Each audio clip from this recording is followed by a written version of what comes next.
Master Jet, kailan po pala mag-take effect yung 10 years sa GSIS? Kasi po ika-10th year ko na yesterday. Pero bakit yung GSIS ko po hindi pa nag-15 years ang term pag nag-apply ng MPL Flex po? Salamat po. So, kung ikaw ay mag-10 years o nag-10 years na in service, madalas po kasi itong parang misconception o kaya misinterpretation ng mga GSIS members pagdating sa pwede po ninyong ma-avail na MPL doon po sa loan amount at sa term ng loan. Hindi po yung length of service ninyo yung basihan, no?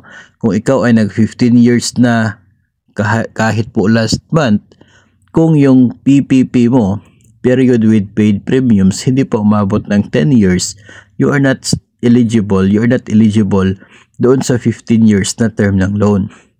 Again, hindi po yung length of service ang basihan pagdating sa una sa maximum loan amount, pangalawa dito po sa loan term ng MPL Flex.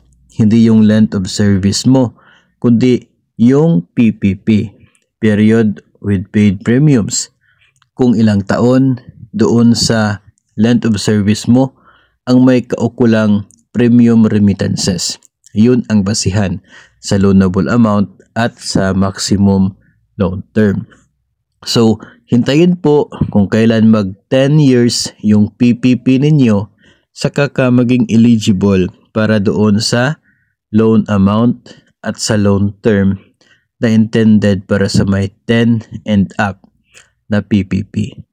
Hindi po kung yung anniversary mo as part of DepEd, yung anniversary mo being a member of GSIS, pagkat hindi ang length of service ang basihan, kundi ang period with paid premiums.